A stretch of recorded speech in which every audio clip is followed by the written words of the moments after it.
This is the Frugal Gardener, and I'm back in the garden. This time, I'm going to do something a little different. It is November, and you might be surprised at what's still growing in my garden. What you're looking at is Dinosaur Kale. This is kale that I had thought was pretty much toasted, but when the weather got cooler, it came back. I have two of these.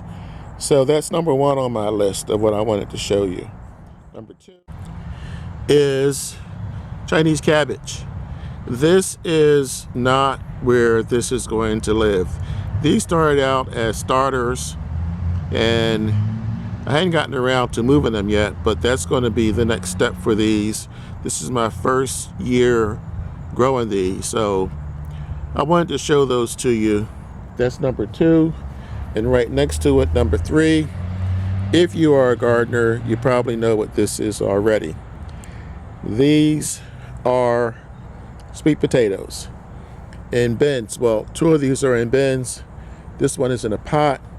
These are just about ready. Yes, it's November. Yes, it's late. It's a long story, but you know what they say, better late than never. So that's 1, 2, and 3. Moving on, number 4. This is garlic. Most people plant garlic in the fall, and I planted mine in the spring. So it's working out for me. This has probably another month or two to go, and I keep it in this area here because I don't want it to get like super cold, but did want to show it to you guys. This is my part of my thermometer system so that I can keep track of how cold it gets at night. This area needs to be weeded. I don't know what those little small plants are, but this is cabbage. So I have cabbage growing over here, cabbage growing over there. And I'm going to move on to the next one. This is my Meyer lemon tree. This is going to have to go indoors when it gets colder. But right now, it's doing fine. This will be fine down to around freezing. I think we're up to number 6. And this is something that you would probably expect to find in a fall garden. These are peas. I planted peas all over the place. I have actually 9 pots of peas. But what you probably will not expect, tomatoes. Yes, tomatoes in November. I live in zone 6B. It is rare. This is the first year that I've had tomatoes this big, but I did a little cheating. This is a tablecloth that I got, well, it was given to me by a friend from the dollar store. And there's a little insulation in there. I'm not sure how well you can see this, but it is insulated.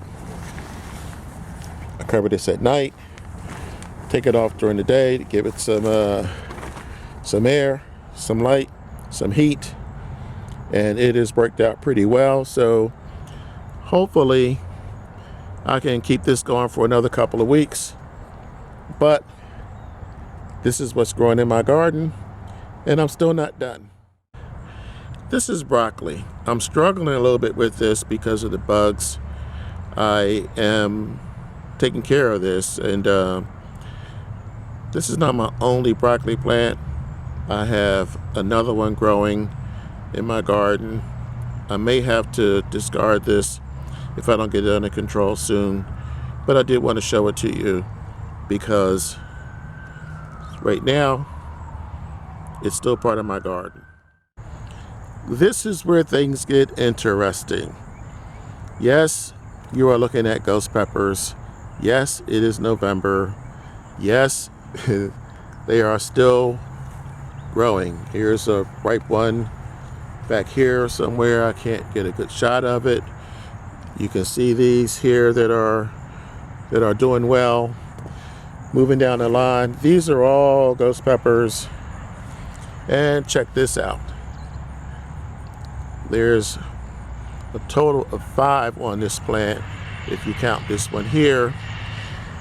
So the question becomes, how do I grow on ghost peppers in zone 6B in November? Well, again, I use a cover. This is burlap. It holds in the heat, but it allows the rain to get through, and it keeps these plants warm at night. These guys here are collard greens. This whole row here, bugs got to this one. These are doing okay. And here's another item or plant that you would not expect this time of year. Potatoes. Potatoes in this one. Here's potatoes here. Here's some more potatoes over here. We talked about the peas already. I have 4 of the pea plants here that are actually doing better than what I expected them to. And I'm using this natural twig formation in place of putting up a tomato cage like I did on the other one. So I'm real happy with the way this is going. And last but not least, there's a couple other minor things going on in the garden that I didn't bother to show you, but these are the main things that I have growing, and this is the last one, and that is carrots. This is a bin of carrots. I also have 2 dishpans full of carrots. These carrots are exactly 2 months old. I can't wait to harvest these because I've been reading up on carrots, and these carrot tops are pretty versatile. They can be used for medicinal purposes. They can be used in soups and stews. They can be used for a couple different things. So I'm excited about that. So in another month, I'll be harvesting carrots.